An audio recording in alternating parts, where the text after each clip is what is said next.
Oi, gente boa de Deus.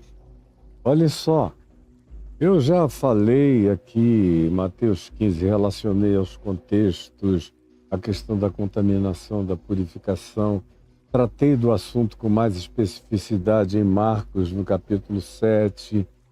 Vimos a relação entre o contexto antecedente de Marcos 7 sobre a contaminação, purificação, o que entra pela boca, o que sai pela boca, o que contamina, o que não contamina.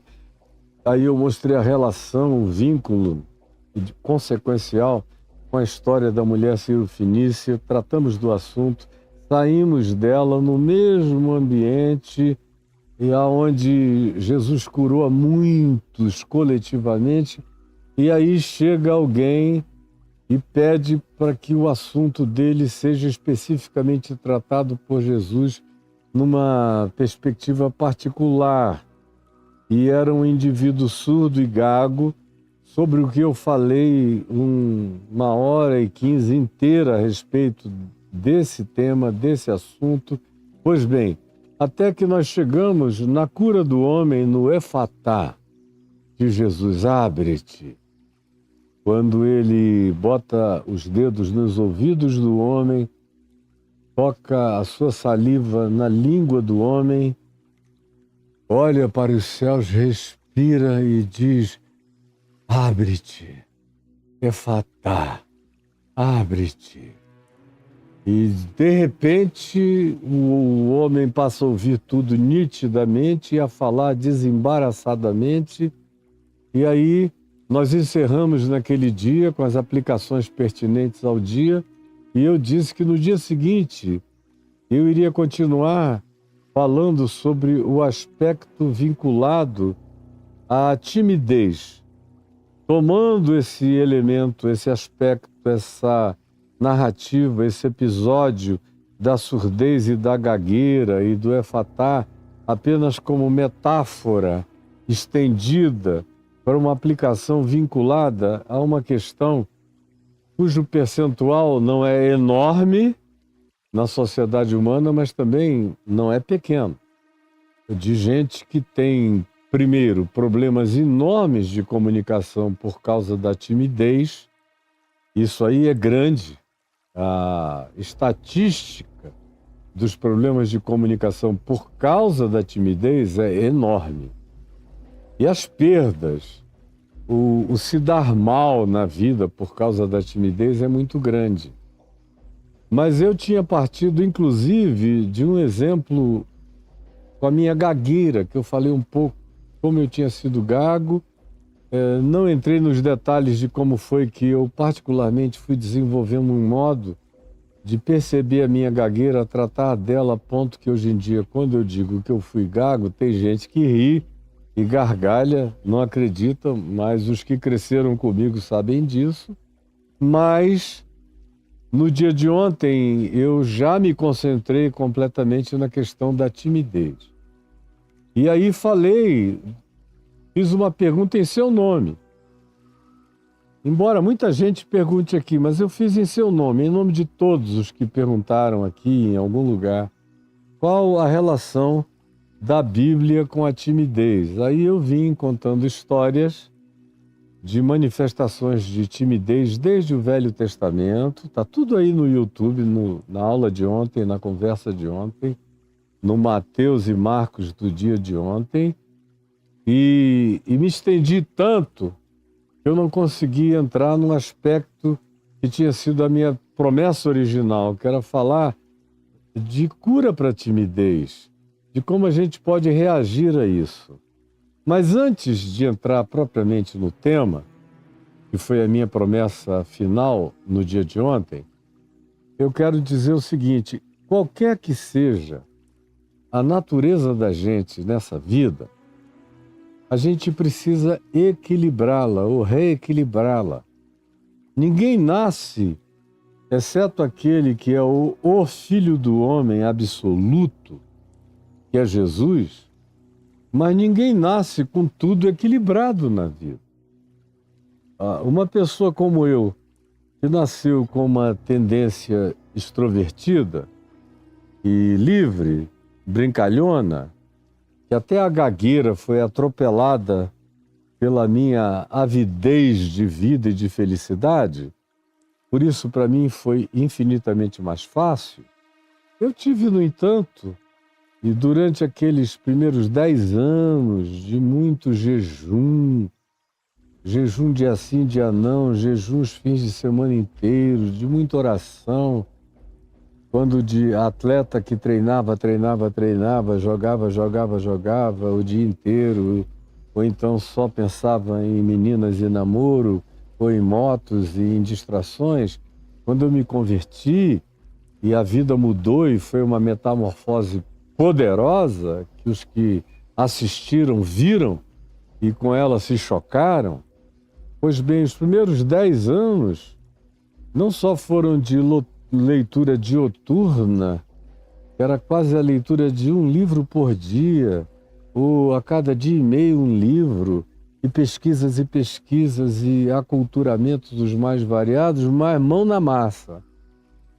Eu separava o dia inteiro com hora para tudo, e mão na massa para os hospitais, para os doentes, para os aflitos, para os angustiados, para os endemoninhados, para os que sofriam de transtornos mentais, para os hippies que viviam na minha casa e à volta de mim, o povo de todos os grupos sociais com os quais eu me relacionava e me relacionei a vida inteira, mas aquele período de jejuns e orações foi mostrando que havia uma quantidade muito grande de coisas em mim que precisavam ser moderadas. Quando eu fui aprendendo no Evangelho com Jesus que Deus não nos dera espírito de covardia, mas sim de poder, de amor e de moderação, eu comecei a tentar praticar o poder de Deus com amor. Porque eu via à minha volta aqueles que davam ênfase no poder de Deus, mas que não davam ênfase no amor, se transformavam em caterpillas, em pessoas brutas, chocantes, de uma extroversão insuportável, gente sem moderação. Então, eu queria todo o poder de Deus em mim. O poder do Espírito Santo, o poder do Dunamis, o poder da graça persuasiva, o poder miraculoso. Como diz Paulo, as credenciais apostólicas de sinais, prodígios e maravilhas. Tanto quanto queria o poder da sabedoria, o poder do discernimento, o poder da compreensão, o poder da ciência.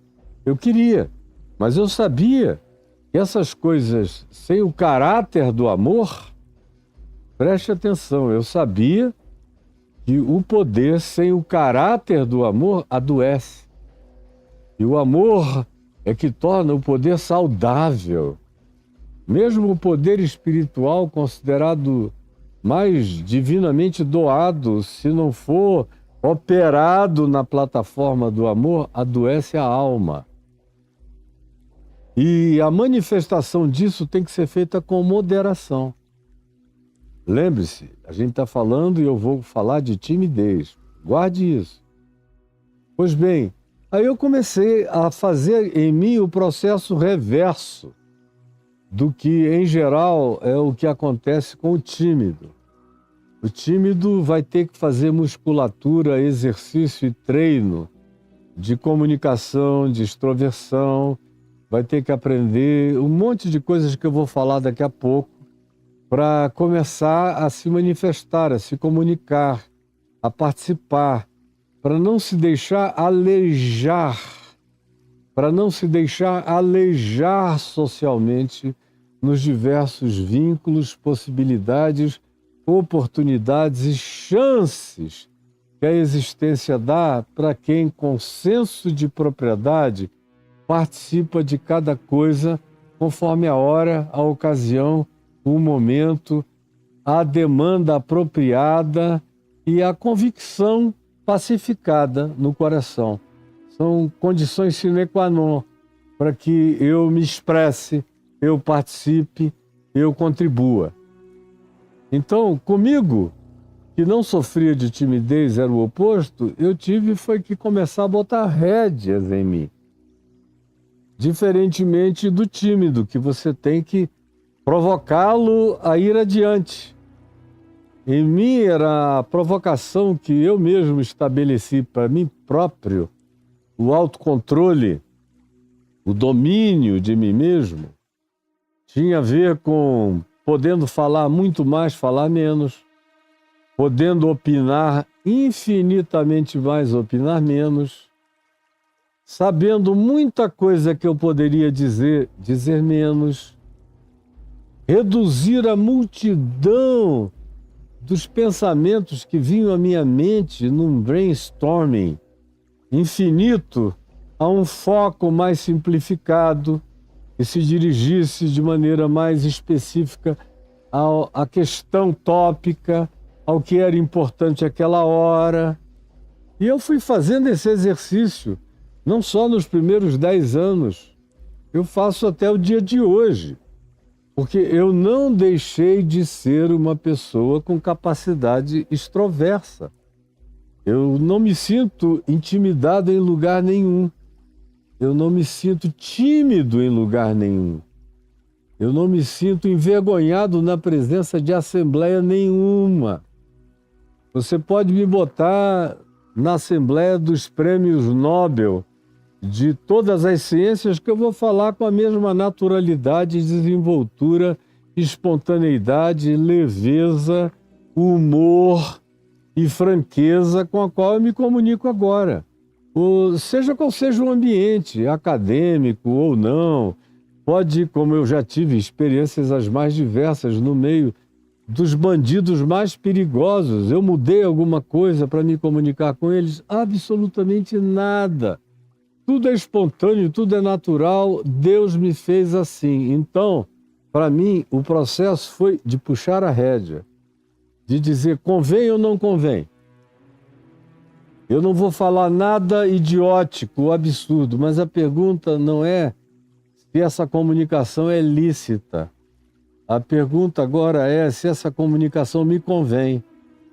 Por exemplo, há cerca de 20 anos, eu gravei 2 vídeos que foram propostos por terceiros, não por mim. Foi, eu acho que o Pipa, o Heraldo Rocha e o Jonatas, que convidaram o Carlos Breguentin para me entrevistar numa sequência de vídeos que eles queriam fazer, chamado de Caio Conta Tudo.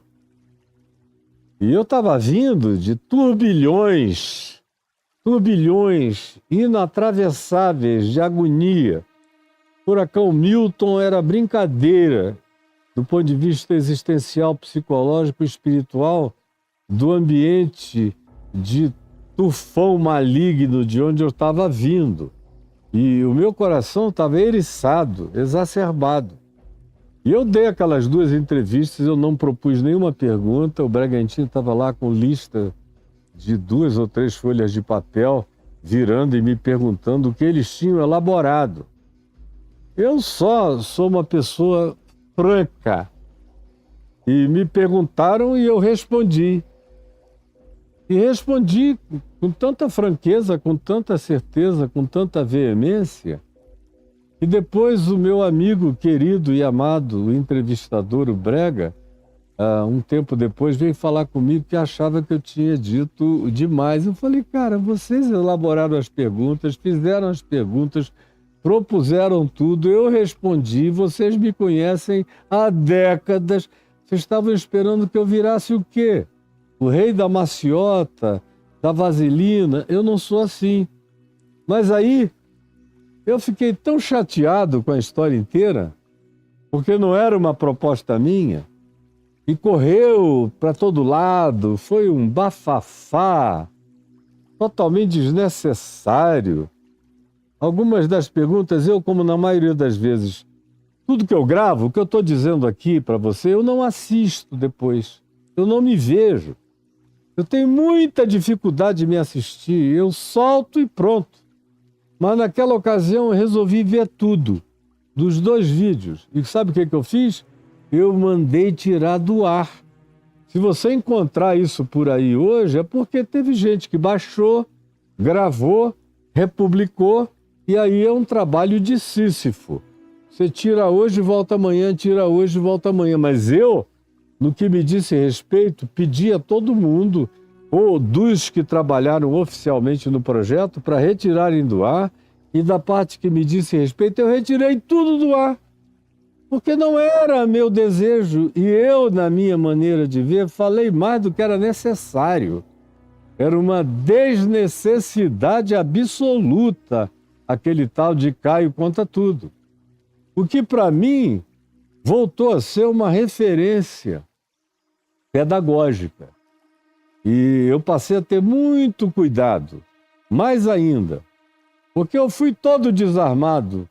O Heraldo tinha trabalhado comigo desde o dia que ele se converteu para frente, ele ficou comigo. O Jonatas era um amigo já de muito tempo, o Brega já desde 1983, 84. O Pipa era um amigo mais novo, mas em quem eu tinha aprendido a colocar confiança, eu gostei do jeito dele, então eu fui todo desarmado. E respondi de maneira desarmada e extrapolei.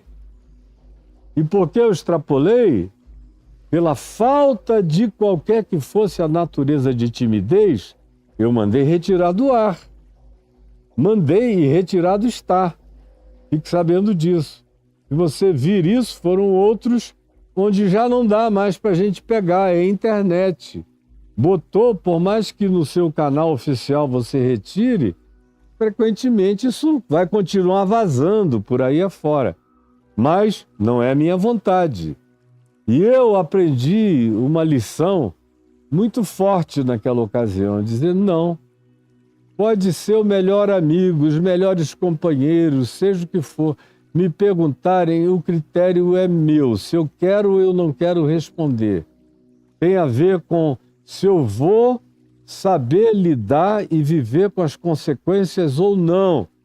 Isso é no caso do extroverso, que vive um outro problema, que é esse de conter o que pode dizer, porque não tem medo de dizer, não tem problema de comunicar, não tem dificuldade de se expressar e justamente por isso pode ir além do que precisa ir.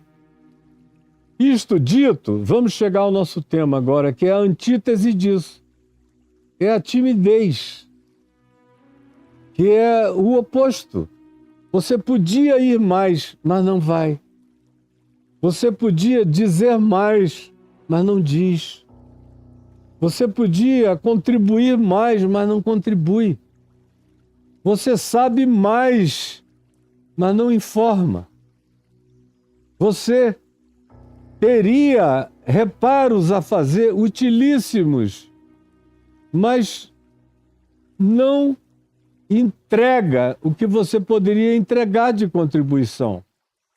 Você poderia trazer como observação lúcida uma quantidade enorme de coisas que mudariam cenários, que melhorariam construções, que trariam edificações e, indubitavelmente, melhoramentos mais do que razoáveis ao todo do que cerca você.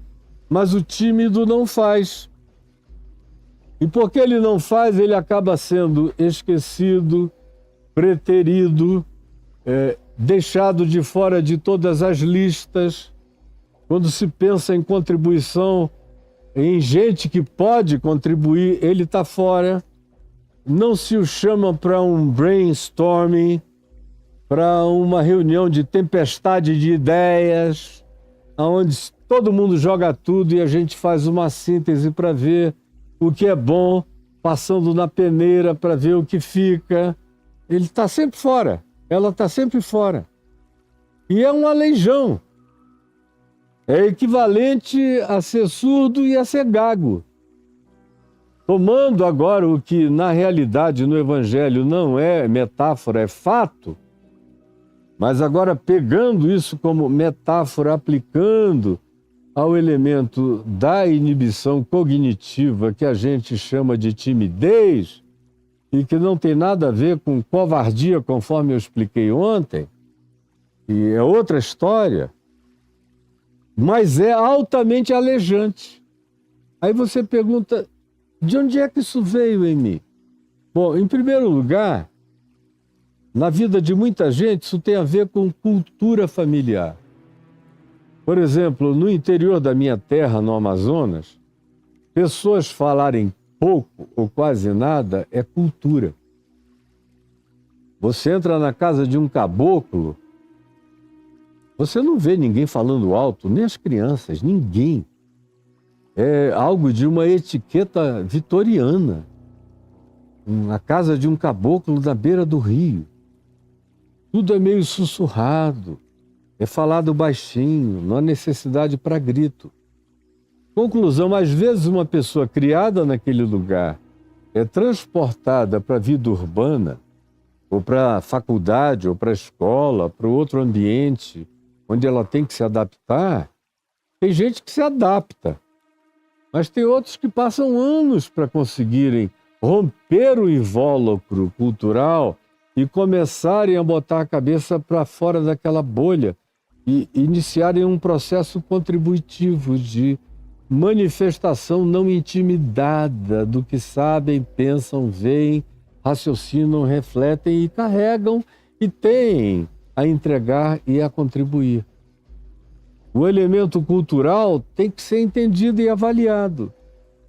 É para você subitamente não vir a cobrar de você aquilo que já viaja na memória celular da sua família, da sua cultura mais íntima, intrínseca e entranhada há muito tempo. E que se você percebe isso, e percebe que agora, num outro dado momento da sua vida, começa a lhe atrapalhar, tem que haver um exercício. E é um processo de exercício, é a palavra. De dizer, não, eu não gostaria, eu não falaria, em outras circunstâncias eu ficaria calado, se fosse lá em casa seria assim, mas aqui não é a minha casa. Aqui eu fui posto para ter também o que dizer, pensamentos a expressar, contribuições a trazer. Eu fico nervoso? Fico. Eu tremo todo? Sim. Eu me sinto até gago para me expressar? É verdade. Tenho medo de ser julgado? Sem dúvida. Mas eu vou fazer isso.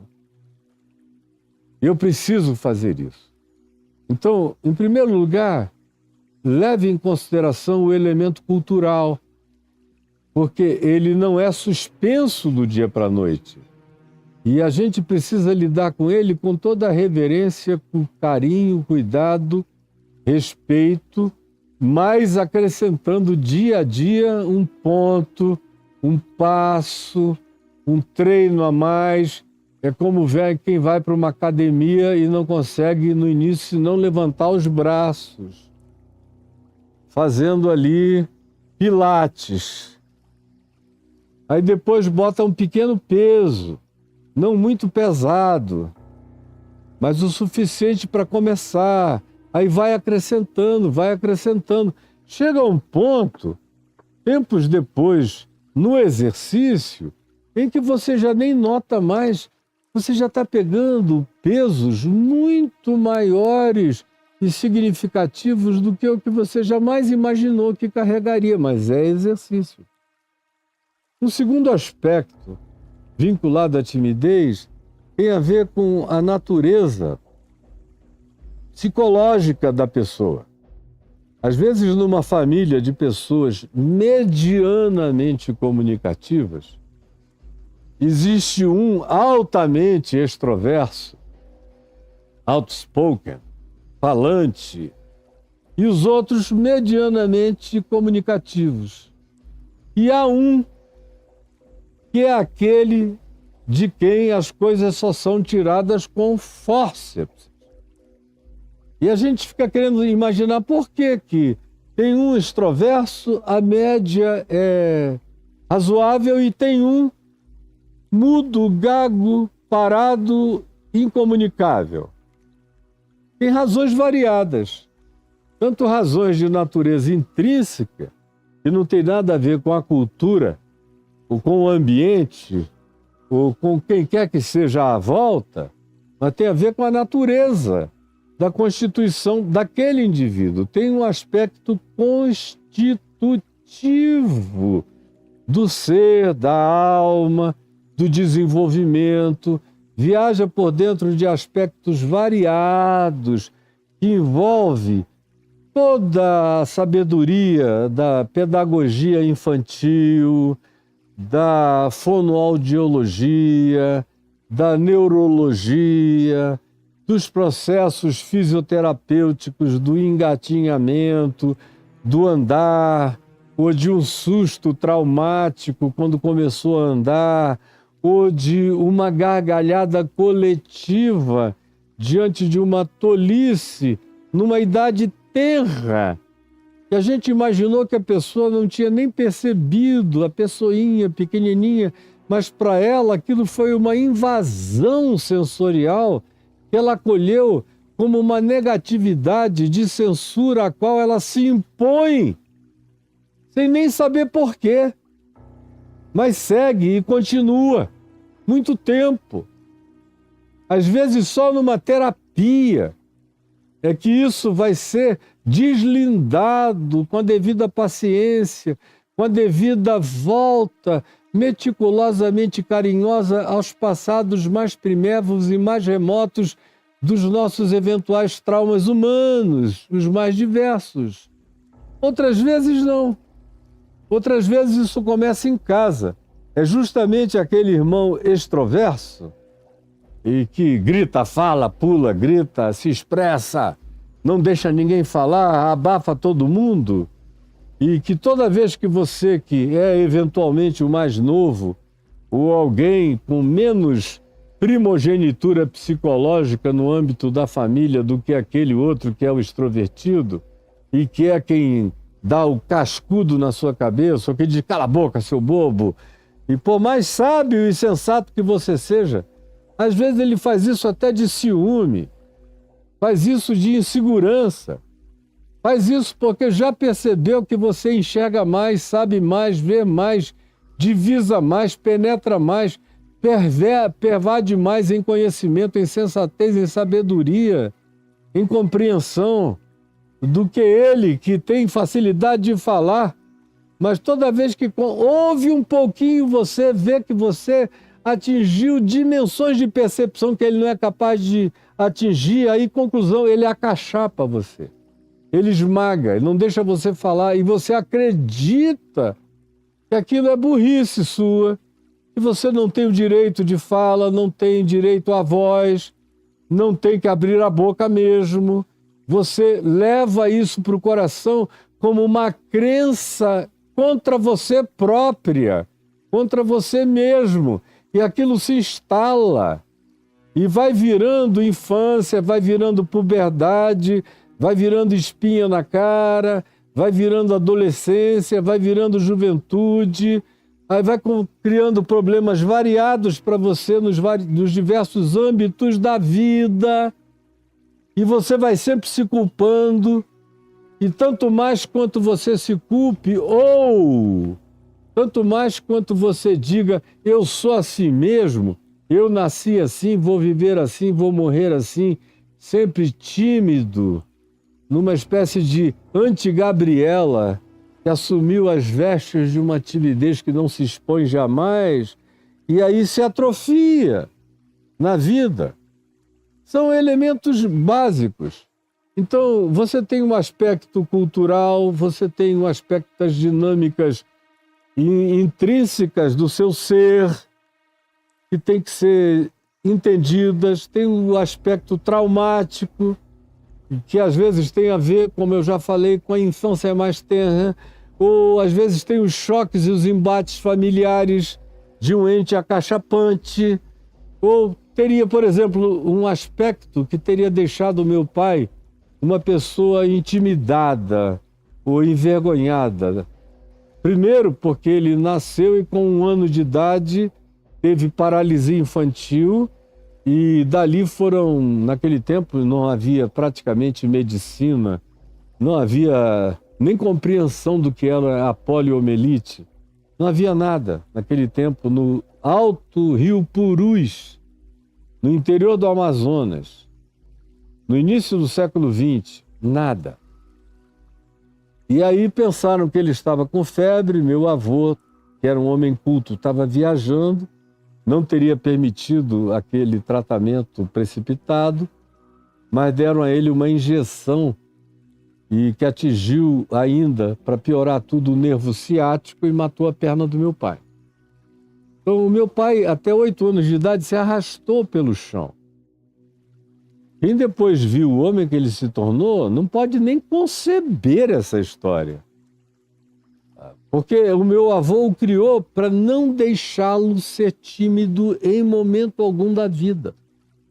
Então, com 2 anos de idade, ele não era tímido, nem com 3, nem com 4, nem quando morreu com 81 ele era.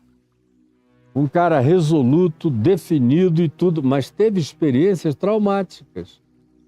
Para qualquer um teria sido. Ele poderia ter tido muito problema com as mulheres, porque ele andava de muleta. Isso dele aqui, a compleição dele, da cintura para cima, era bonita, bem desenhada. Ele era uma pessoa que fazia todo tipo de atividade com os braços. Se ele pusesse uma mão num galho, ele ia até o olhinho da árvore, igual um chimpanzé, botava as pernas para trás da cabeça e andava pelo chão com as mãos, levantava peso, nadava, andava a cavalo, remava dias, era um homem forte, sarado, morreu forte, sarado. Mas ele diz que muitas vezes, quando ele ia voltando da escola com a muletinha dele, e do outro lado com os livros pendurados, e andava a pé 4 quilômetros, 5 até chegar em casa, do Colégio Dom Bosco até o Alto de Nazaré, em Manaus, às vezes ele passava naquelas janelas de casas antigas, onde a janela está em alinhamento com a calçada, e aquele monte de meninas ficavam olhando da janela. E algumas diziam, ai, que coisa linda esse menino, pena que tem muleta. E ele olhava, ouvia, não dizia nada, até que um dia ele ia passando, ele já aí com os seus 14 anos, com os braços fortes e com um rostinho bonito, super inteligente, absolutamente um gênio. E não é porque era o meu pai, porque todo mundo que o conheceu sabe que ele era um gênio. E aí ele ia passando e tinha aquelas meninas bonitas na janela. E uma delas falou assim, ai meu Deus, que garoto lindo, bonito. Olha só, elogiou o braço, peitoral, tórax, rostinho, tudo. Lindo. Pena que é aleijado igual um caranguejo. Tem muita gente que se ouvisse um negócio desse não olhava nem para cima. Mas ele olhou e viu que eram as meninas lindas, gostosas, saborosas como meninas. E ele, que não tinha timidez nenhuma, apesar daquela muleta, olhou para cima e falou: mas é uma pena que você não saiba, minha querida, como um caranguejo bem feito é gostoso, que você come até lamber, chupar os dedos, de tão gostoso que um caranguejo é. Aí elas caíram na risada, dando razão a ele. Ele deu um adeuzinho, passou batido, como na faculdade de Direito, que ninguém batia a nota dele, não bateu até o dia de hoje, porque durante os 6 anos, em todas as matérias, ele tirou 10 em tudo. Então até hoje ninguém alcançou a nota dele. E ele já está morto desde 2007. E já tem décadas, daqui a pouco vai fazer um século que ninguém bate a nota dele na Faculdade de Direito do Amazonas. Mas a inveja era muito grande, porque o aleijado falava, o aleijado se expressava, o aleijado não tinha medo de opinar com ninguém, nem coisa alguma, o aleijado era o preferido de todos os professores, o aleijado ajudava todos os amigos a solucionarem os problemas, o aleijado fazia mais barra do que todo mundo, com um braço só, com outro braço, as paralelas, fazia Cristo, fazia isso, virava ao contrário para lá e para cá. O aleijado ia para o gol com a muleta e pegava a bola, se jogava para o lado, se jogava para o outro. Não se poupava de nada, não se encolhia para coisa alguma. Então tinha muita gente com inveja do aleijado. E quem hoje, até hoje, ainda está lá o prédio da Faculdade de Direito do Amazonas, vai lá até hoje, vê que a faculdade antiga, que é praticamente um monumento português, até o dia de hoje, aquela obra europeia que está lá, é uma escada de dezenas de degraus, altíssimo. Prédio alto e a rua correndo embaixo na direção do Rio Negro. É quase lá no cais do Porto. E ele ia descer a escada com a muleta dele, não tinha corrimão. A escadaria era larga e funda, íngreme, lotado de meninos e meninas, jovens, todo mundo, a elite da cidade. E a inveja no coração de muita gente. Quando ele botou o primeiro pé para descer a escada, com a tranquilidade com a qual ele descia e fazia tudo com muita consciência da possibilidade de um escorregão, de uma queda, e ele fazia tudo para que isso não acontecesse com ele de maneira distraída. Toda vez que ele pulava para lá ou para cá, era de caso pensado, era com lucidez. Veio alguém por trás, covarde, que nunca teve coragem de se apresentar, e o empurrou no meio da multidão. E ele veio rolando aquelas dezenas de degraus, com os livros de direito enormes, e a muleta batendo pá, pá, pá, pá, pá, pá, pá, pá, pá, até embaixo. Ninguém gargalhou, porque todo mundo o respeitava tanto. E ficou aquele silêncio. Ele só olhou para cima, olhou nos olhos de todo mundo, olho por olho, até imaginou quem poderia ser o covarde, frouxo, que tivesse feito aquilo, mas falou: não vou dar trela. Pegou os livros, botou nas costas a muleta, levantou-se e foi embora andando. A resposta dele era a capacidade dele, era a competência dele, era a vida dele. Tanto é que 2, 3 anos depois de formado, no 4º ano, a banca advocacional dele em Manaus já era a mais rentável do estado. Era a resposta que ele dava. Agora, a maioria das pessoas, numa situação dessa, iria ficar profundamente intimidada. Como eu já vi algumas pessoas muito, muito inteligentes e tímidas, e que foram forçadas, por exemplo, num determinado caso que me veio à mente agora, de fazer uma palestra, e fez uma palestra maravilhosa com 13 anos de idade. Deu um banho de cultura na escola inteira, um desenvolvimento dessa pessoa de uma cultura para além do tempo, do espaço, sabia tudo, uma memória prodigiosa, linda na sua sabedoria, pessoa da minha mais visceral intimidade. E fez aquela palestra que deixou os professores da escola inteira, no Liceu Nilo Peçanha, perplexos, aplaudindo, mas deixou as classes todas com inveja, com ciúme.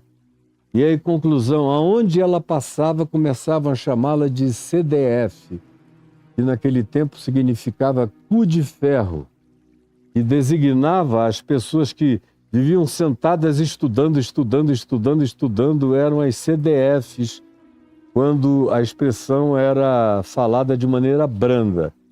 Mas, de outra feita, eles gritavam nos corredores, ei, cu de ferro! E ela foi ficando tão complexada, que depois não queria mais nem sair de casa. E eu sofri de ver como uma situação daquela pode ter gerado uma alteração psicossocial tão profunda numa pessoa tão brilhante, tão incomparável, tão extraordinária, tão incomum. Mas gerou, produziu, agravou, aprofundou uma timidez enorme que decorreu de um trauma que brutalizou o ser sensível à alminha dela. E aí as razões para a timidez são diversas. E é bom a gente ficar curado disso, é bom. Não faz bem cultivar a timidez. Você veja, eu conheci o Chico Buarque de Holanda como um cara que mal conseguia abrir a boca no Festival da Canção. Era calado, tímido. Durante muito tempo ele se negava até a fazer shows públicos, ou quando falava ele ficava sempre com o bracinho para trás, sempre com posição de encolhimento, diferente do Caetano, que sempre foi outspoken, ou um Gilberto Gil, ele era para dentro. Mas ele próprio, depois de um tempo, disse que ele teve que passar a ter que encarar aquela timidez, do contrário, aquilo estava acabando com ele, com as oportunidades dele, com as chances dele. Precisa ser enfrentado, até para jogar bola. Uma coisa é um jogador de futebol profissional com desenvoltura de fala, de expressão, de encaramento. Eu sou o algoz dos preconceituosos, frase do Vini Júnior.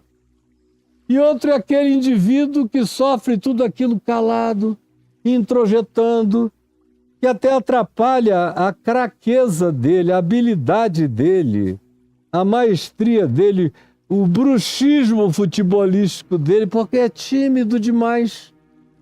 Atrapalha tudo. É por isso que Paulo insiste com Timóteo e diz, fala, abre a boca. Como é que a gente começa isso? A gente começa a se curar disso tomando consciência desse fato. Tomando consciência desse fato e não dando razão a nós. Preste atenção no que eu estou lhe dizendo. Não dando razão a você. Não se dê razão na sua timidez, porque do contrário você vai se sepultar junto. Você abre a cova, deita e você mesmo puxa a terra para cima da sepultura da sua própria timidez. A primeira coisa é identificar e não dar razão a si mesmo em relação a isso. A segunda coisa, saiba que mais do que tudo é um exercício que começa com respiração e imaginação. Aí eu já estou começando a falar da minha experiência pessoal com o lidar com a minha gagueira e com a gagueira de muitos outros que eu ajudei a desengaguejarem-se no curso da vida, da existência. E a primeira coisa que eu disse a todos eles, e estou repetindo a você, não se dê razão. Você pode vencer isso. Não dê isso como fato consumado. Isso pode ser tratado. Isso tem causas variadas, como hoje eu já expus aqui. algumas das principais, e tem várias outras, porque as matizes são muitas dessas causalidades. Eu apenas apresentei as 6 ou 7 mais contundentemente aparentes, dentro das quais a maioria se identifica. Não dê razão a si mesmo, e aí vem um exercício de respiração juntamente com imaginação. Respiração para quê? Eu, por exemplo, comecei a ver qual era a natureza da minha gagueira. Comecei a estudar a minha gagueira. E vi que ela era diferente da de outros. Mas vi que tanto a minha como a dos outros, muito mais gagos do que eu, tudo passava pela respiração. Porque uma das coisas que a gagueira causa é nervosismo no gago. E quando o gago fica nervoso, ele para de respirar. Ele para, ele... É como quem leva um susto. Você, quando leva um susto, não respira, você para. Você estanca o fluxo respiratório. E o gago faz a mesma coisa. E aí é que a gagueira gosta. É quando você não oxigena o cérebro, e não é só uma questão de oxigenação cerebral, também. Mas, cortando o fluxo da oxigenação cerebral pela falta de respiração, você exacerba aquele ato, aquela parada, exacerba o volume da timidez dentro de você. E mais do que isso, aquele susto com o travar da gagueira e com aquilo, com como aquilo pode ser visto, interpretado e que tipo de reação você pode obter por causa daquela constatação de outros a seu respeito, gera um medo, um pânico extraordinário, e esse pânico agrava profundamente o estado da gagueira. Então, essa foi a segunda coisa que eu compreendi. Eu preciso respirar. Quando eu estiver começando uma frase, eu sinta que eu vou engatar na sílaba, é melhor parar e respirar. Vai demorar 1 segundo, 1 segundo e meio. E qual é o problema de parar uma palavra 1 segundo, 1 segundo e meio? E respirar. E uma vez que você respire, você acalma a mente, acalma o cérebro. Você, de uma certa forma, desmobiliza aquela contração neural, aquela aflição que acontece em átimo de tempo no seu cérebro. É menos que algo mensurável. A respiração é quase que uma eternidade para aquilo ali. E aí vem o segundo aspecto junto com a respiração, que no meu caso particular foi a imaginação. Era me imaginar completando a frase, a palavra inteira. Então, primeiro não dando razão à gagueira, eu posso vencê-la. Segundo, a respiração, como exercício essencial para a oxigenação, para a desmobilização do nervosismo, para o refazimento da construção verbal dentro de você. E aí, por incrível que pareça, a leitura do Salmo 139 me ajudou demais. Porque eu decorei, até o dia de hoje, ele está dentro de mim como quem respira. Quando diz, ainda a palavra me não chegou à língua, e tu, Senhor, já a conheces toda. Eu falei, essa viagem, essa palavra, para chegar na minha língua, faz uma viagem enorme, imensa. E é durante essa viagem, antes dela chegar na minha língua, que a cura vai se operar e eu vou ajudar a ser o meu próprio cirurgião oral, na minha pacificação, oxigenação e projeção imaginária. Aí eu me imaginava completando tudo. E me imaginava na sequência fluida, porque não me faltavam pensamentos. O meu pensamento era tão rápido que frequentemente eu notava que a minha gagueira acontecia porque eu não conseguia acompanhar a velocidade dos meus próprios pensamentos. As minhas palavras eram lentas para a velocidade do meu próprio pensamento. Essa foi uma quarta coisa que eu adicionei. Não dá razão à gagueira, saber da importância da respiração nesse processo, entender pela imaginação a viagem inteira que aquilo fazia até se transformar em palavra na minha língua. E aí vinha essa quarta dimensão desse processo, que era a constatação de que, eventualmente, eu tinha que aprender a tornar o meu pensamento um pouco mais vagaroso, a botar rédeas no meu pensar. Porque, diferentemente de muita gente que arranca pensamentos de algum lugar, não sabe nem o que falar, aí porque não sabe, repete a mesma frase até vir outro pensamento, o meu problema era o oposto. É que eu ainda estava falando aqui, eu já estava lá na frente. E isso ajudou a causar, desde a infância, a minha gagueira.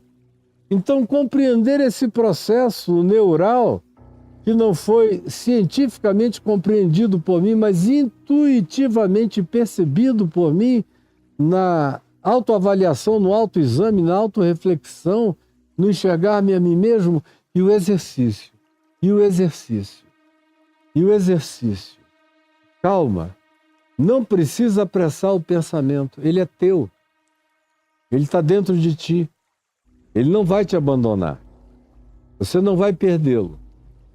Vá falando e chamando para mais próximo de uma concomitância com a tua fala. Faça isso, eu estou falando do meu caso, mas que pode ter aplicação prática para a vida de muitas outras pessoas, ou até para gente na sua casa que sofre da mesma coisa, ou amigos seus, para quem você possa enviar até de maneira avulsa essa conversa de hoje, ou a de ontem e de hoje, porque serão úteis, absolutamente úteis e terapêuticas para muita gente. Aí veio um quinto passo, eu estou falando em relação a mim o tempo todo. Eu fiz uma amizade com um missionário americano, que, como eu disse ontem, uma das coisas mais difíceis é quando você é gago, aprender uma segunda língua, porque se você começa a se curar da gagueira na língua mater, na língua original, na língua com a qual você nasceu, quando você vai aprender uma segunda língua já adulto, volta tudo, é como recomeçar tudo outra vez, só que pioradamente, porque na cabeça do adulto o sentido de censura e de ridículo é exacerbado. O que não acontece com crianças, acontece com o adulto. Essa exacerbação crítica, essa autocensura emudecedora, paralisante. E aí eu conheci esse amigo, o reverendo Frank Arnold, lá em Manaus, bem mais velho do que eu, mas ficamos intimíssimos. Ele já partiu para o Senhor, mas nós fomos muito amigos, eu o amei profundamente e sei que ele a mim. Com muito carinho, ele demonstrou isso de todos os modos possíveis, mas ele era gago, especialmente falando português. Ele disse, olha, no inglês eu já fui muito gago, mas eu consegui encontrar as minhas soluções. E aí eu fui explicando as minhas para ele. Ele falou, foi mais ou menos parecido com isso que você está dizendo, que eu fui entendendo. Eu tive que procurar ajuda médica, essas coisas, mas fico feliz que você esteja fazendo essa viagem pessoal de autocompreensão, porque no fim o que vão te dizer é mais ou menos isso aí mesmo. Mas agora aqui, falando português, eu tenho tido que fazer essa lista. Ele me mostrou uma listinha que ele tinha de palavras em português, onde ele separava as sílabas nas quais ele gaguejava mais. Aí eu falei, que dica legal, reverendo Frank Arnold, que legal. E eu falei, eu já notei quando eu vejo o senhor pregar, e eu o convidava de 2 em 2 meses para pregar na reunião que eu dirigia para centenas de jovens, e ele tinha uma mensagem adequada aos jovens, muito legal, era um cara lúcido, engenheiro metalúrgico, atual. Estou falando de 51 anos atrás, ele já era um cara bem na frente do tempo dele. E aí eu falei, eu já notei que quando o senhor vai, o senhor para. E o senhor dá uma respirada. Ele falou, eu às vezes fico tentando ver se eu consigo recuperar a sílaba para falar. Aí eu fui para casa pensando e comecei a mapear na minha mente as palavras que eu gaguejava. Por exemplo, a palavra coração. Eu sempre gaguejava quando eu falava coração, eu falava coração. Se eu ficasse um pouquinho aflito para falar mais rápido, alongava mais ainda o corocó. E se eu me acalmasse imediatamente e eu quisesse falar a palavra coração e não tinha substituto, não tinha como arranjar um outro substantivo para colocar no lugar, tinha que ser coração mesmo, eu dizia no meu coração. Ninguém notava, mas eu sabia. Quer ver outra palavra fundamental? Jesus.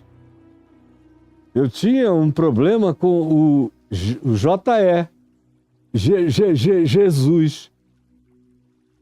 E como eu sabia, e Jesus era o que estava na minha boca o tempo todo, superabundava o tempo todo, foi a primeira palavra para a qual eu busquei e encontrei cura, foi o nome Jesus. Para não ficar Jesus. Então eu dizia em nome de Jesus. E fui encontrando as minhas trucagens de respiração e de imaginação. Aí logo eu percebi uma coisa que era óbvia, que cantando nenhum gago gagueja. Nenhum gago gagueja. Você pode pegar o maior gago, coloque-o para cantar, ele vai cantar desenvoltamente. Por quê? Por causa do espaçamento das palavras, da respiração, das interdições melódicas, das pausas, de tudo isso. Por causa da desaflição da comunicação. Cantando não se gagueja. E aí eu falei, eu vou aplicar esse mesmo princípio do canto. Quando eu estiver numa disparada galopante, eu vou transformar a minha fluência em eloquência. Então eu comecei a pregar numa fluência desembestada. Hoje eu falo lento, eu sou um velho. Quanto mais velho você vai ficando, mais lento você vai falando. Mas quando eu era jovem, era um disparar só. Eu falei, eu falo com extrema fluência, mas eu não falo com eloquência. O que é eloquência? É quando você faz as paradas. É quando você cria os hiatos. É quando você faz as interposições de lacunas retóricas. Que é onde você toma o ar, que é onde você imagina a sequência. É na eloquência. Então, a minha fluência começou a ganhar eloquência. E com a eloquência, houve uma harmonização em que gradativamente nem os mais íntimos já percebiam qualquer que fosse o traço de gagueira. Por exemplo, para falar gagueira, eu gaguejaria sempre, eu ia dizer gagueira. Aí eu comecei a não mais gaguejar quando eu falava gagueira ou gaguejar. Mas até o dia de hoje, enquanto eu estou falando com você, eu continuo aplicando o mesmo princípio quando eu uso essa sílaba ou essa palavra. Só que ela se transformou numa redundância parasimpática dentro de mim, já virou algo automático. Mas tudo isso é possível de ser vencido. Mas é processo. Assim como esse homem aqui, que foi tratado processualmente. Qual é o processo? Aqui de Atos 7, de 31 a 37. Em primeiro lugar, é ser tirado da multidão. O gago precisa ser tratado fora da multidão. Precisa ser levado para um lugar solitário. Não pode ter a multiplicação de interlocuções e interlocutores. É somente ele e Jesus, significando ele com ele próprio, ou no máximo ele com alguém que seja de uma descrição tão grande, de uma capacidade profissional e técnica tão aguda, que seja como estar sozinho, recebendo a ajuda de alguém que sopra soluções. Mas tem que ser tirado da multidão. E aí, se você ouviu o que eu acabei de dizer nessa sequência de 5, 6 aspectos que me foram essenciais, mais do que fundamentais, me foram essenciais, você vai entender essa processualística toda que aqui acontece.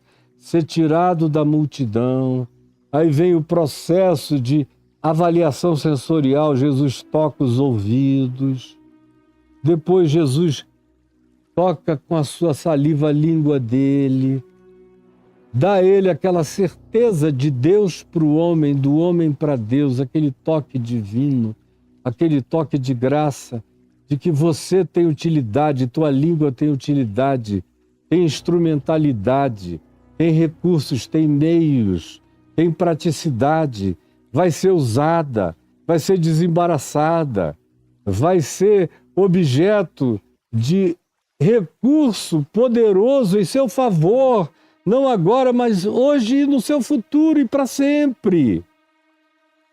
Tudo isso tem todo um processo de formação de novas sinapses mentais, de desoclusão, de desembaraçamento do nó górdio neural. Às vezes, a gagueira, quando ela se estabelece de maneira muito contínua e muito traumática, conforme eu expliquei possibilidades anteriores, se transforma numa espécie de nó górdio, conforme o mito de Alexandre o Grande, aquele nó indesatável, e que você vai desatando nesse processo. E quando você vai ganhando a consciência de que existe uma vontade de Deus que você se expresse,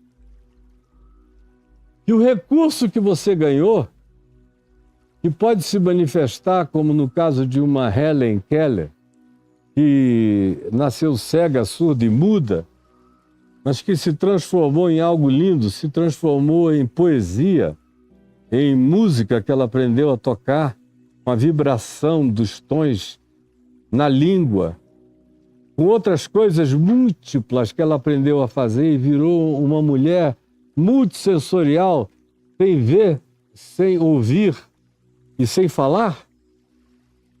Mas foi um fenômeno do início do século XX. Eu ainda nasci tendo-a como referência de uma pessoa de superação incomparável.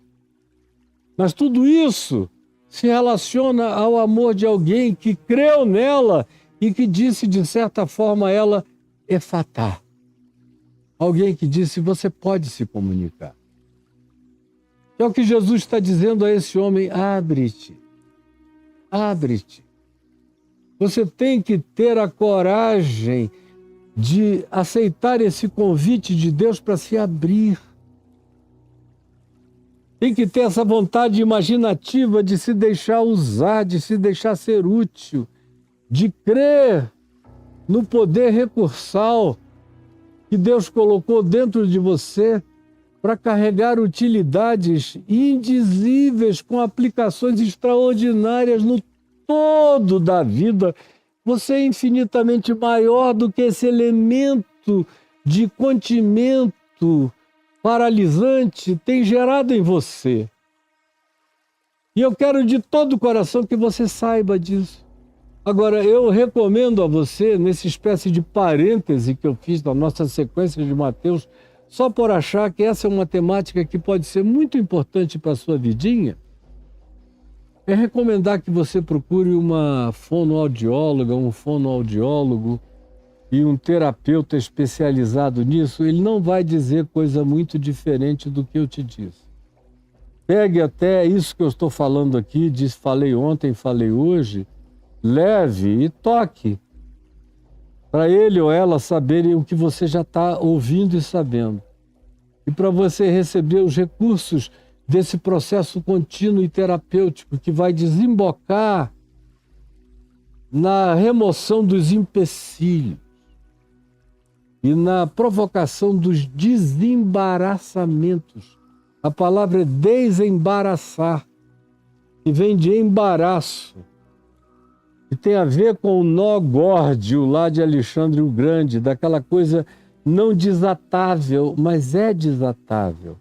Não dê razão à não desatabilidade desse nó, porque ele é desatável pela pacificação da sua mente, pelo seu acalmamento respiratório, pela sua projeção de imaginação saudável, pela sua prática de recurso de exercício persistente, cuidadoso, carinhoso, calmo e contínuo, e pela certeza absoluta de que isso não é súbito, mas é gradativo, mas é paulatinamente alcançável.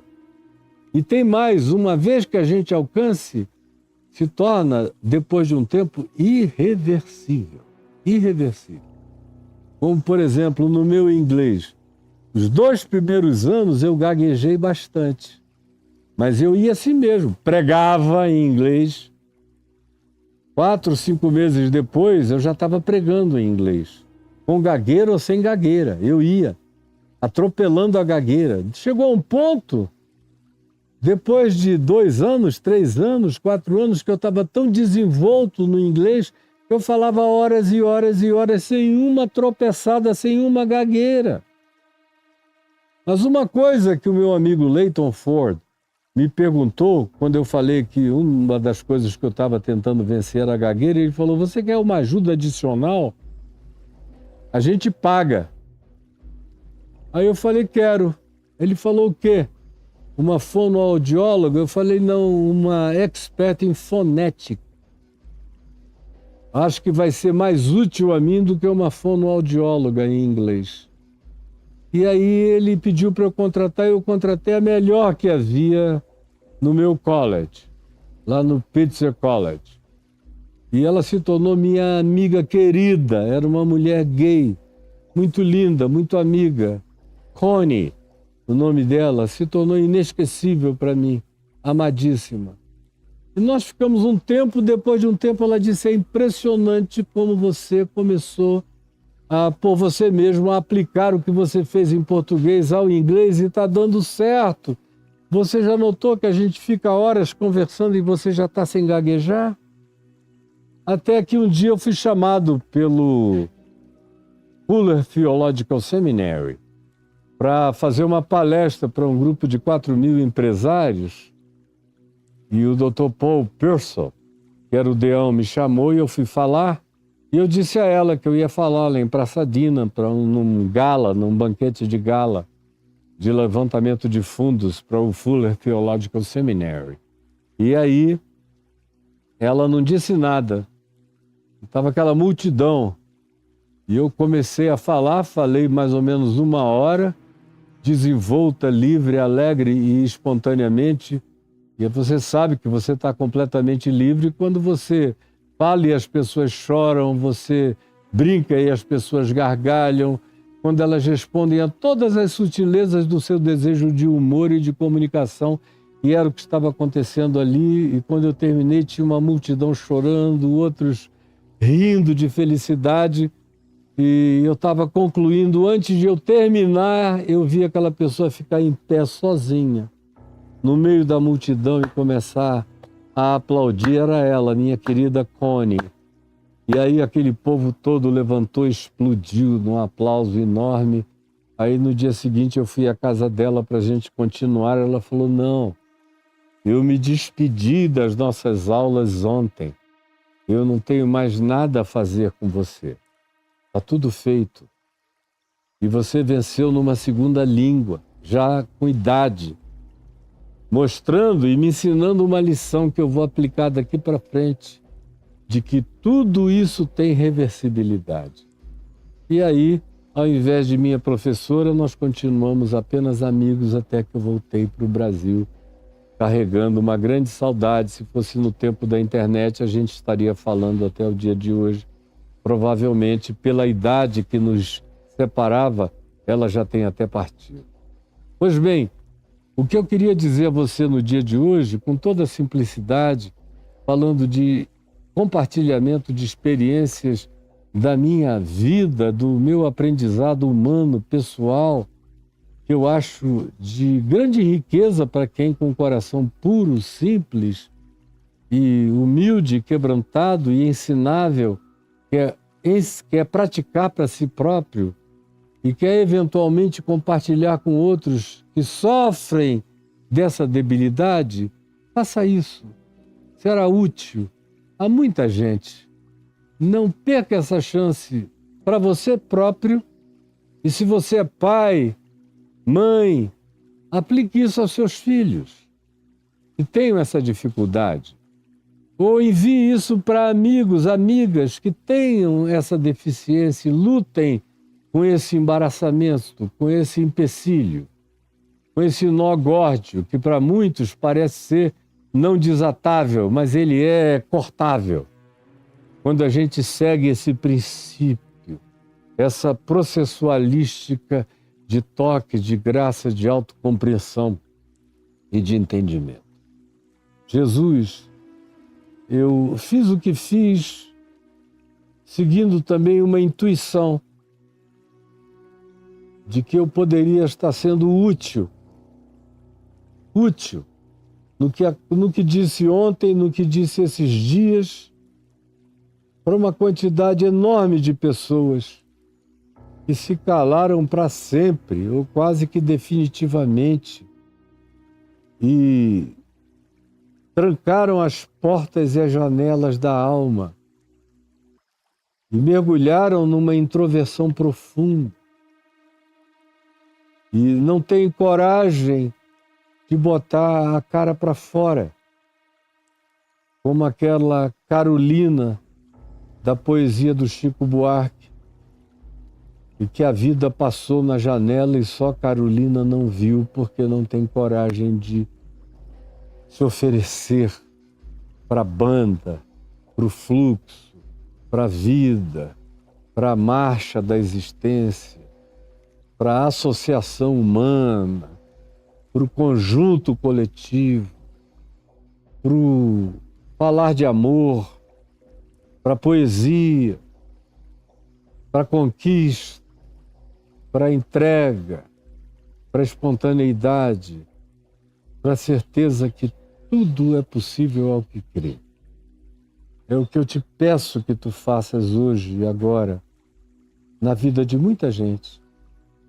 Eu te imploro de todo o meu coração, como fizeste em mim, me tratando de modo que me deste um recurso, o principal de todos os recursos da minha vida, que é a capacidade de me comunicar e a rapidez de correr atrás dos pensamentos que tu me deste numa velocidade que eu próprio muitas vezes não consigo alcançar. Mas muito obrigado, porque eu sei que isso tem aplicação na vida de qualquer um e de todo mundo que deseje. E que isso esteja acontecendo agora, essa decisão e esse processo esteja começando na vida de todo aquele que é humilde de espírito, que é ensinável, que está aberto, que tem humus, que é fértil para os ensinos que curam, para as sementes que brotam e dão os frutos que trazem recursos maravilhosos para a existência da gente. Em nome de Jesus, é o que eu te peço. Amém e amém. Olha só, gente boa, querida. Hoje é quinta-feira, hoje é o nosso último dia de Mateus nessa semana. Eu volto, portanto, na semana que vem, na continuidade de Mateus 15. Esses dias eu trabalhei no sinótico de Marcos, mas agora a gente vai prosseguir na semana que vem, na mesma sequência, que aqui Marcos, capítulo 8, é a multiplicação, a segunda multiplicação dos pães. E aqui Mateus, na mesma sequência também, vem a segunda multiplicação dos pães. Aí você pergunta, você já não falou na primeira, por que não pula a segunda? Não é a mesma coisa? É claro que não. É claro que não. Minha querida, meu querido, é claro que não. Nada aqui é ponto sem nó. Jesus não dá ponto sem nó. A segunda multiplicação dos pães é totalmente diferente da primeira, exceto na narrativa jornalística, mas na aplicação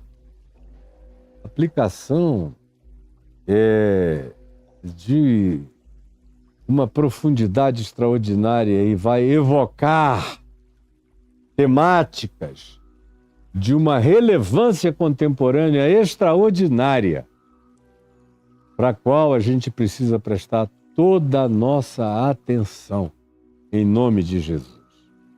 E agora eu quero falar com o pessoal que está me assistindo no YouTube. Os tiktokianos estão aqui comigo, em grande quantidade, mas se vocês quiserem ver tudo bem, vão para o YouTube, onde você assiste com 3 câmeras. Eu estou falando com uma que está aqui, ó, o pessoal que está me vendo no YouTube, está vendo aqui, ó? Cortou para ali, ó. Essa é a mais fechada em mim, aqui no meio. No meu preview, é a mais aberta em mim. Aí tem essa de cá, que é um outro ângulo, diagonal para lá. E tem o que você aqui no TikTok não está vendo. Você não está vendo nada passando aqui em mim, né? Então, não perca. É gostoso ver aí. Vira até quase um vício de plataforma. Mas vá lá. Ninguém morde no YouTube. Você tem muita coisa a mais para ser agregada de informação. Então, falando agora com os meus youtubianos, com os meus youtubados, vocês estão vendo um Pix que está passando aqui do CNPJ. Do CNPJ é o Pix do meu ministério. É para ajudar o meu ministério que eu não faço sozinho. Então tá aí, anote, você que me ouve e diz, isso aqui é útil a mim, é útil ao mundo. Amanhã mesmo a gente vai ter uma reunião com o meu grupo de trabalho, com uma das pessoas que tem me ajudado essencialmente em toda essa fase nova da minha vida, com o time de gente nova que ele e o meu filho ajudaram a reunir. E nós vamos ter uma reunião para planejar o futuro, inclusive o que vem em inglês aí pela frente. E as novas contratações, eu vou precisar de muito mais gente. Com o time que eu tenho, está faltando gente. Eles dizem que eu precisaria eventualmente de pelo menos mais 10 para poder dar conta de tudo que eu produzo. Eu produzo muito mais do que o time consegue acompanhar. Então, ajude, está aí o Pix para você ajudar o meu ministério. Fica aqui para ajudar os que trabalham comigo. Aí tem um outro Pix aí que é CPF. E vem com o meu nome e o nome da Adriana. Essa é outra história. Esse aí tem a ver com a minha vidinha, com com a água que eu bebo, com o café que eu tomo, com o pão que eu parto, com a luz que eu pago, com o jardim que eu cuido, com a minha casinha, com a minha vidinha pessoal, que não se mistura com o meu ministério. Nunca misturou nem se misturará. Uma coisa é uma coisa, outra coisa é outra coisa. E você sabe a diferença. Então tá aí o Pix do CPF, é só anotar e mandar se quiser. Mas o que importa aqui mesmo é o QR Code. E para quem está vendo num telão grande ou num laptop, é só apontar o celular para lá, aí remete para um outro ambiente, que é esse ambiente aí. E, por outro lado, quem não tem esse recurso de um celular a mais disponível para apontar para o QR Code, você pode simplesmente escrever caiofabio.com.br/cursos. caiofabio.com.br/cursos. Aí cai no mesmo lugar. Cai no meu blog, no meu portal, no meu site. Se você clicar em contribuição, cai aí onde tem o QR Code, os bancos e tal. Mas eu prefiro sempre falar levando em consideração a outra tela. A outra tela é mais pedagógica para mim, para você, eu creio que para todo mundo. Tá aí, clique no verdinho para você me ajudar na divulgação do Evangelho. Aí tem o Banco Santander, o Banco do Brasil para depósito e transferência bancária, que você sabe como proceder. Os cartões de crédito das principais bandeiras, Visa, Mastercard, American Express, Diners Club International, cartão Elo. Você também sabe tudo como fazer uma contribuição única ou aquela planejada. Tem o PagSeguro, bem aí para você também fazer a mesma coisa. E quem está no exterior sabe como proceder usando o PayPal. O PayPal, aí você vai e faz. Eu não preciso explicar, vocês sabem tudo isso muito melhor do que eu, porque eu pessoalmente nunca usei. Quem usa é minha mulher, eu mesmo não opero nada. Eu só opero a minha Bíblia aqui contigo. E as operações da subjetividade do meu coração e do estender da minha mão, tentando ajudar todo o próximo que eu consiga e que eu posso. É até aí que a minha vida vai. Por isso eu faço parte do corpo de Cristo. Eu preciso dos outros membros deste corpo para expressar aquilo que eu sozinho não dou conta de fazer. Bom? Agora, se você escrever caiofabio.com.br, você cai aí no site. Se escrever caiofabio.com.br/cursos, você já cai nos cursos. Mas se você escrever caiofabio.com.br, você cai no blog, onde em cima tem o link cursos. Tá vendo o link aí? Cursos, assim como tem o link textos, não tem o link textos? Clique em textos, por favor. Ó, aí tem essa lupinha. Se você escreva aí, por favor, Caio, contribuição na lupinha. Consegue escrever? Contribuição. Clica. Aí vão aparecer uma quantidade grande de coisas relativas à contribuição. Contribuir para ganhar a morte do amor, quando você contribui só para ganhar. Aí tem um monte de textos que estão aí, em cartas, em reflexões, em artigos, numa quantidade enorme de outras coisas, tudo sobre contribuição. Como se você escrever circuncisão. Isso aí eu fiz durante 10 anos, escrevendo até, às vezes, 16 horas por dia, no tempo que não tinha internet, para ajudar as pessoas. Isso já ajudou milhões de pessoas. E circuncisão. Aí, ó, o homem caminhofóbico. Lá dentro do texto tem alusões à circuncisão, a um monte de outras coisas que você vai vendo, você vai encontrando. Tem muito texto, são milhares de textos. Se eu morrer hoje, O que tem de texto aí dá para imprimir muito mais livros do que eu imprimi em vida. Até o dia de hoje são quase 200, porque eu não tenho me dedicado a publicar livros nos últimos 12 anos. Mas o que eu tenho de livro pronto para ser publicado, meu Deus, dá para publicar uns 300 ou 400 livros novos. Todos relevantes, todos no prazo de validade, porque são evangelho. O evangelho, eu estou lendo Mateus aqui há 2000 anos e continua válido, válido, válido e é inesgotavelmente apropriado. Ele não cai em caducidade.